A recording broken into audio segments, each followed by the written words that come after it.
Scalpel. You looking at me, Dwight? We're losing adrenaline now. You'll never amount to anything, man. Everybody clear. Yes. Go. We've lost him.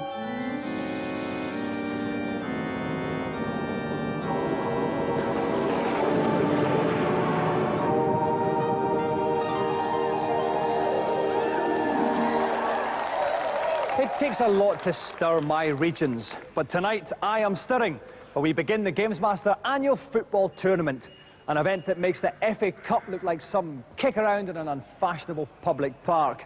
This week also sees the release of Killer Instinct on the Super NES. We'll take a look at that version later on, but for now we'll stick like batter to the superior arcade version for our first event, which we call King Combo. The latest weapon in the beat-em-up player's arsenal is the combo, a well-tough series of kicks and punches executed in quick succession against the other bloke. It's a skill remembering the move sequence and split-second timing required type situation. Killer Instinct is Mr. Undisputed leader of the field with some of the most complex and devastating moves around.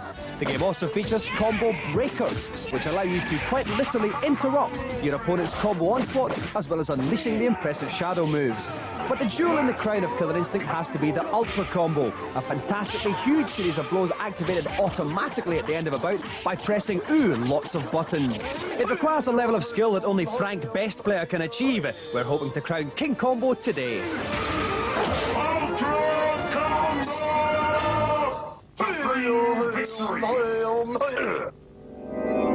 So please welcome three young men who regularly parade down the high street wearing t-shirts saying, "I'm fantastic at combos and then some." Rory Reid, David Flood and Garlic Toe.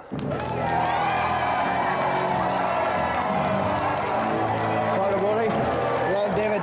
Welcome to the show, Garlic. Okay, just for a change, we're going to talk about ladies here. Rory, you've got a girlfriend just now, don't you? Yeah, I do. And your mates don't know who she is. Is that no, true? I don't think so. Okay, so we won't give that away or anything like. So what is Anna like? Is she attractive? Yeah, I guess so. I suppose. Nice girl? Yeah, she's alright. Intelligent? Yeah. What's she doing with you then? Don't know. Sucker. All right. David, now you've had another kind of unhappy lady experience, kind of, to do with video games. Yeah. And I got beaten by a girl in the Blockbuster video. How old was this girl? I don't know, about 12 or so. About beaten by a 12-year-old girl. I must say, we're not being sexist here. Of course, girls can be equally as good at video games as boys. I mean, they're not, but they could be. Right, finally, Garlic, have you got a girlfriend? No. No. What happened to your last one then? Don't know, it just didn't work out. What's your record then for total amount of combos? 48 hits with Orchid. 48 with Orchid, David? 48. 48 as well with Orchid, Rory? 47 with Orchid. 47 with Orchid, so you're slightly behind these guys. Slightly behind, but it depends on the day, you know. That's right, under pressure. They could capitulate, I think is a very long word for it. OK, if you'd like to move over to the machine then and get ready to play, I'll go up to the commentary box. The idea here is brutally simple. Whoever manages to pull off the combo with the highest number of moves will earn the golden joystick. Each contestant has one bout in which to prove their combo credentials.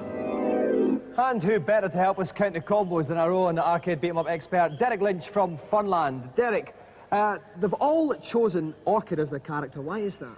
Well, Orchid can pull off the largest combos. Right, nothing to do with the fact she is the most attractive character in a top outfit as well. What's the most amount of combos you've ever seen?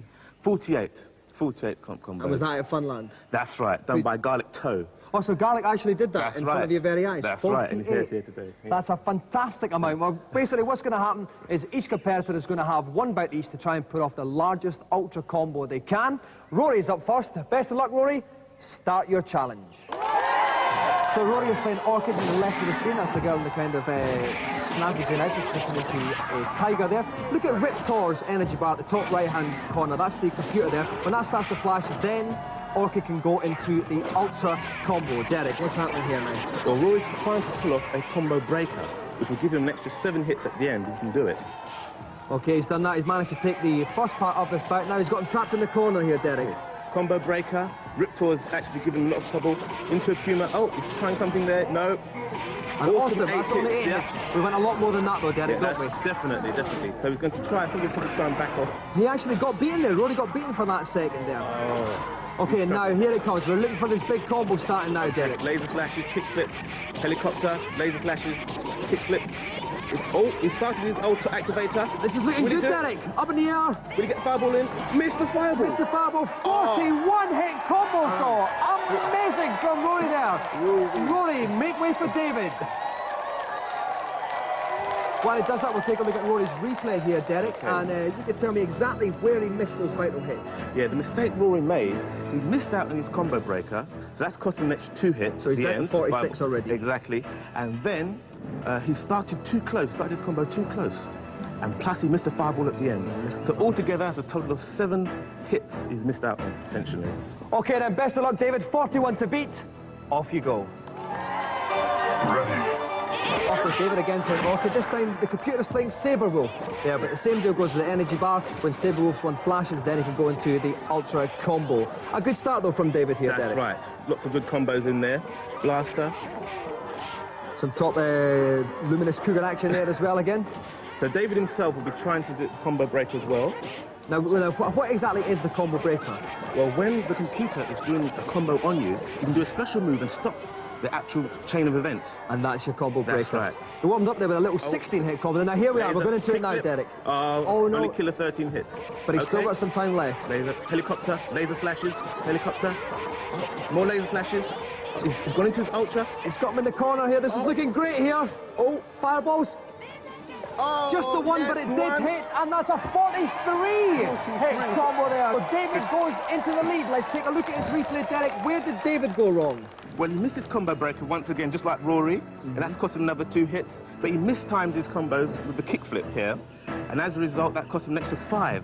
I'm glad you spotted that, Derek, because it was going far, far too fast for me. It's rapid. So 43, though, David takes the lead. Now it's Garlick's turn. Garlick, 43 to beat. Best of luck. Off you go. Ready. Garlick is playing against Thunder. This time the kind of red Indian with the tragically unhit Mohican. Oh, now that's the breaker. That's right, he got his combo breaker in. So he's going to be able to do now. 3 fireballs at the end. So a possible 48 maximum here. Shadow move, put shadow move in there. He's doing some defensive jumps. Okay, starts with a kickflip, lasers. Oh, another shadow move. It's amazing there. King, 11 hits. Not too bad there. So is that a case now of just getting into the right position to start off the combo? Trying to get the right position, the right distance to start his combo. He's going to make some distance there for himself. Fireball. Move him back a bit. We could be getting there soon. We're just waiting for that bar to turn as well. Vicious head top press headbutt action there. from kind of now. It's flashing now. We can see it soon. He's got to get the exactly right distance away to start this. He's doing his jumps to try and get the right distance. Okay, pull this off. Keep this bait here. Blocking Flaming Tomahawk's coming in there. Oh, he's just trying to get in the right position. He can get the 48 maximum though. It's just all about timing now at this point. And distance. Okay, right. Here we go. Helicopter, kickflip, laser slashes, helicopter, laser slashes, kickflip. This is looking great. He's right into ultra activator. He's all over him. He's up there. He's going to get the 3 fireballs. 1, 2, 3. 3 fireballs. What's this? There's a 46-hit combo. Astonishing there by Garland. But we didn't quite get the maximum, Derek. So where did he miss the other 2? Let's have a look. Okay. Oh, what happened here is hit with the helicopter hit twice, which should have been just 1 hit. Right, now why was that? Well, the computer moved in actually, so it's not due to lack of skill. Right, it's the computer doing it. It's quite strange that you actually have to hit them less in order to get the full combo. That's right, that's right. But it's all about timing. Exactly. Although after then, Derek, I mean, he did not put a foot wrong. Look at this top Indian kicking head in action here. I thought he could have missed. Was this difficult to pull off the 3 fireballs? It is. You've got to time it perfectly as the opponent is falling from the sky. That's and it, we the can see 3 him. fireballs straight in there. Straight on the bottom. That's it, right. I think, and that is it. A fantastic 46-hit combo. That means Garlick is the winner. Listen, commiserations there, Rory. You got a 41-hit combo against Riptor. Riptor. So why couldn't you squeeze that extra few The joystick wasn't functioning. I couldn't quite pull off the last move to link it to the Ultra. So... That is pathetic. No, it's not. You can't just blame machinery. This is a prime piece of arcade technology here. You can be sued by these guys for saying that. Do you know that, Rory? You must have broke. I'll start saving up your money now. Your backside is theirs in the courts. David, all right, don't complain anymore, Rory. David, right, you got 43 against Saberwolf. What went wrong with you? I started the combo off wrong. Started it wrong. So what should you have done then? I was meant to only one hit right from the beginning move, but 3 times. So it's quite complicated, really, Yeah. isn't it? OK, Garlic. What can I say? 46 at combo. You did say, though, you could get a 48. In fact, Derek backed that up. Why couldn't you get 48 tonight? Oh, I tried to hit him once, like David said, but my one hit 3 times again, like he said. So missed time to start again? Yeah. So are you gutted then that you didn't get the 48? Yep. Well, despondent perfectionist that you are, Garlic. It was certainly good enough for us today. And that ripping 46 at combo means the GamesMaster Golden Joystick goes to Garlic. So let's go around the applause then for Garlic, David and Rory. If you can pull off a better combo than these gentlemen, drop us a line. The address will appear as if by magic at the end of the show. If you can't, then get a girlfriend. That can be just as much fun. Now, let's see if the Super NES conversion of Killer Instinct is similarly fantastic or simply trousers, as we go over to Rick and Dave.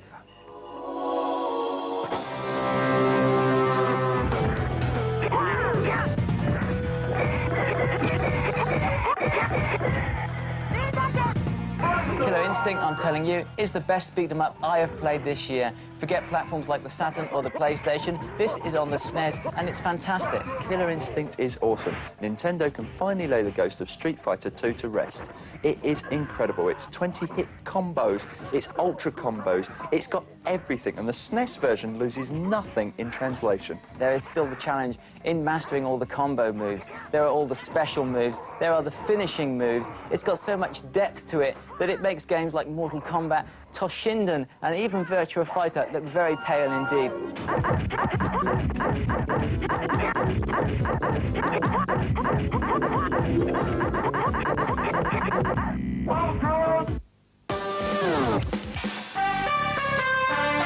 It's CD-ROM of the week! Panic in the Park is a new adventure released this week. It stars ex-Baywatch actress Erika Eleniak, who I have a lot of respect for because she has a great mind and is dangerously witty. The action takes place in Skyview, an aging amusement park threatened with closure unless you, the player bloke, can find the missing deed that proves ownership. My ruling is final. You've got until 10 o'clock tomorrow morning to present evidence showing ownership. Jimmy Scumbag Bloke has nicked the deed, and it's up to you to uncover the murky deeds surrounding its theft. Blackmail, a touch of arson, maybe even murder. To do this, you'll need to get clues from the park's various characters and endure the usual standards of CD-ROM acting. Hey there. Glad to see you. Welcome to the Street of Dreams. Howdy. Just be careful. This place is filled with angry people. Hey, man. What are you doing over here this late at night? Shut up. These temperamental types will only talk turkey if you play their increasingly difficult games. Jerks. Not as easy as it looked, huh? Helping you along the way are twin sisters Jamie and Jenny, both played by Erika. Jamie's rather sweet. Look, I know this isn't your problem, but at least you can still get into the park. Whereas Jenny's a pain in the posterior. Some people say I'm greedy. Well, maybe so, but mostly I'm a realist. And I'm gonna get what's mine. Get with the plot, lady. Panic in the Park boasts over 200 possible outcomes, more than 30 characters, and a large field full of puzzles and games. If that's not enough for you, there's always Erika. So what's the deal? In or out? Yes, please. The whole of heaven is going officially football bonkers in preparation for the first round of the GamesMaster football tournament. And our two footballing celebs, Dean Holdsworth and David Kerstick, are quite literally waiting to come on after the break.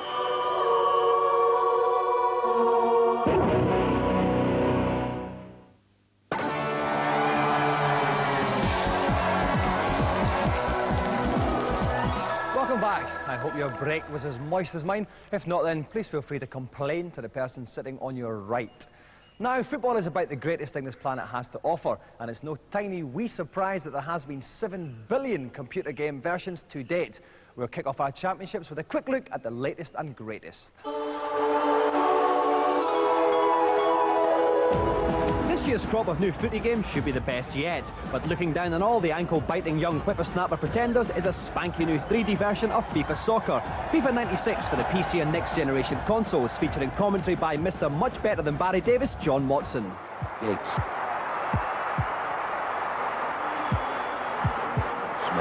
Hughes. Shot by Hughes. That's it. The final whistle's gone.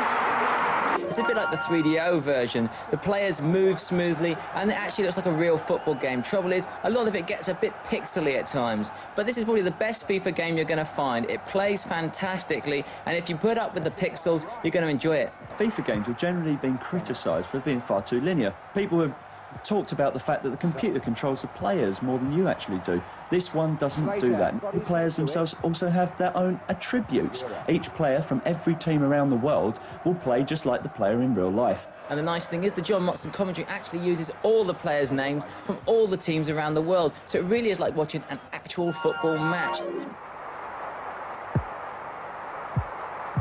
Interception, right. Arsenal take the lead. The 16-bit FIFA 96, also due in November, doesn't have commentary or front-seat camera work, but does feature more leagues and playing tactics, so there. FIFA's big rival on the PC and 32-bit consoles comes in the form of Actua Soccer. Oh, so close there. Just wide of the post. Top Football Blokes had some motions, which was sampled to create the game's realistic animation. Unfortunately, so was Barry Davis. Keeper must have his lucky gloves on today, and it's gone in off the post. If you zoom in on a game like FIFA, you'll notice that the players turn into Lego brick men. But on actual soccer, all that motion-grabbing technology has really paid off because the players hold their form. The realism is superb, but does this make it a better game? Yes, it does make for a better game. FIFA has had its day, and Actua Soccer has come to take the crown. The players themselves are far more controlled, and it just moves so much more like an arcade game rather than FIFA's sluggishness. Cantona. Deschamps. Deep.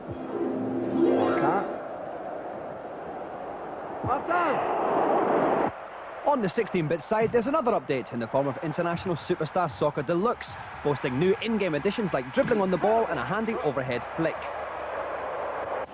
Turning to the PlayStation, if you can bear to wait 6 months until you buy a footy game, then you'll have the choice of Power Sports Soccer from the makers of Wipeout. But if your football game corks need to be popped now, the only option is Japanese import Winning 11, to be released over here next month under the title Goalstorm.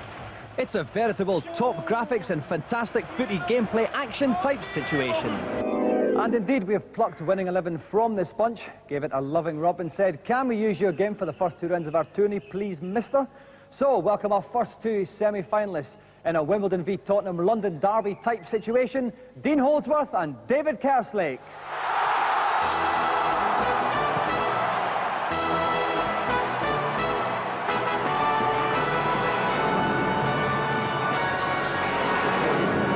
Thanks for coming along, David.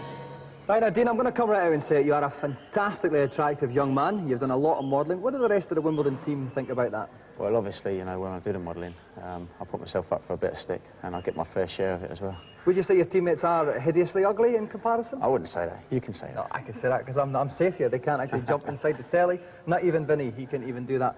Right, David, what kind of game are we going to see from you tonight then? Fast attacking, plenty of goals hopefully. Should be good fun, yeah. Yeah, sounds very confident. That's good. Well, we'll see how that turns out. While David and Dean have their pre-match chicken and beans, we're going to go over to GamesMaster for some tips on how to get that onion in the bag. The most effective way to score is by running the ball down the wings and crossing it to a player in front of the goal who should whack it in the net without further ado. Another useful tactic is to use the after-touch function. Just after you've shot the ball, wait until it's near the keeper, then quickly use after-touch to give it that final, unexpected impetus. Players should beware of using a sliding tackle to bring down an opponent, since this will almost always result in a foul. Instead, try to get in front of the player before you put the boot in. So Dean Holdsworth and David Kerslake are just about to kick off. Joining me in the dugout is PC Review's Rick Henderson. Hello, Rick. Hello, Dominic. Rick, that was a nice little kind of movement in your voice. Very good, especially for football. It certainly was. Rick, how do you see this game going? Well, as long as Dean sort of like plays the Wimbledon way, tonks it upfield, looks for the big man, he'll be all right. David, based on Spurs, I think he just better score. Right, OK, fair enough. That's quite nice and succinct, Rick. OK, best of luck, Dean. Best of luck, David. Let's go to kick-off. So Dean Holdsworth is in the red, playing the Atlas team from left to right, and David Kerslake is in the yellow, playing from right to left, and he is Jeff United. And already you can see Dean has had a shot there. It's going to be quite a shooting game, I think. Okay. Maybe the reason Dean missed there was he really thought he was playing for Spurs then. But the Chris Armstrong's there in front of goals. He bottled it then, didn't he? Okay, and here comes David again. And he's through, surely. Oh, there's nobody else. There's no landmine. That was surely all the way then. He caught it beautifully on the volley. It's a very feeble throw out there from Dean's keeper. But the defence has done very well. He skipped over one challenge after not another. much longer left to go until half-time. No, we're not. We're looking for last break just before half-time. This is the best time to score. The keeper's a bit... Surely the keeper... Oh, he could have taken it round him, but the keeper just saw it at the last second. He was just hanging back there. Showed him too much of the ball. Okay, approaching half-time. Just a couple of seconds to go. 4 seconds to go. This is going to be the last effort of the game, but David's defence should safely pick this up. That's it. The whistle goes. Half-time. It's 0-0. Great. We've had no goals so far. Then what would you recommend to Dean and David? Shoot from anywhere on the pitch, but mainly shoot from the edge of the area. Over to one corner, shoot across the goalkeeper. Okay. Best way to score. All right, let's kick off the second half. Let's go back to the action. Okay, so now David is still in the yellow, but he's playing from left to right now, and Dean is in the red, playing from right to left. Not an early shot there. Dean started as he sort of left the last half, just going from anywhere, just hitting it from his own penalty area, trying to hit the crossbar and maybe get a deflection or something. Oh, that's no, David's got in, and he's in the... He runs away. Running away from the ball is not the best tactic. What they have to remember is you can also put after touch on the ball by pressing the top buttons, and they should try and curl it round the goalkeeper. To give them more of a chance. Generally, you need the ball to try and do that. Still no goals, a lot of crunching tackles, but the temper's getting a bit frayed. Yeah, they're now, getting a bit frayed, they're getting a bit nervous, I think. One of them needs a goal now to really electrify. Dean Holdsworth has hit it across the goalkeeper, just as I said he should. The goalkeeper actually, to be honest, he was at fault, but that was a superb angle shot. Superb goal from Dean Holdsworth, 1-0. Can David come back? He doesn't have a lot of time left for it. What would you do if you were in David's shoes? Tonk it now. Just go for it every opportunity you get. He's got to get it back now, David, if he's going to have any hope of equalising. He's going to hoof it up. Hoofs it forward. One last shot. It's the final shot. Maybe if he'd put the after touch on it, would have gone in. But the after touch was not forthcoming. And he's got another go. Oh, he's up. Chance. It's through into space. No, that's it. The referee blows his whistle. The final result is Dean Holdsworth 1, David Kerslake 0. Hard luck, David. Well played, Dean. Right, David, at the start of the game, you were piling on the pressure. Why couldn't you convert it into goals? A bit disappointed in me front two, actually, but I would have thought these goalkeeper gets the MO. Yeah, that goalkeeper, but your goalkeeper then, was he at fault for that goal? Not too much, but he should have done better, perhaps, yeah. He perhaps did. Dean, talk us through that goal then. How did you do it? Well, it's a little bit of composure and a bit of confidence, obviously. Goalkeeper come out, went round him, and then just slotted it away in a nice angle. And next week we've got Phil Babb and Graham Lasso playing another semi-final. Who would you rather meet in the final? I'd rather meet Graham Lasso. I think Babb is a bit useful. All right, well, we'll find out about that then next week, who's going to make that. But thank you very much indeed, David Kerslake and Dean Holdsworth. Okay, that's it. As I've said, the second semi-final of the GamesMaster football tournament next week. Graham Lasso against Phil Babb, a clash of defensive titans. Until then, remember, life is a bit like playing football. If you've got a mazy dribble, you will go far. Bye-bye.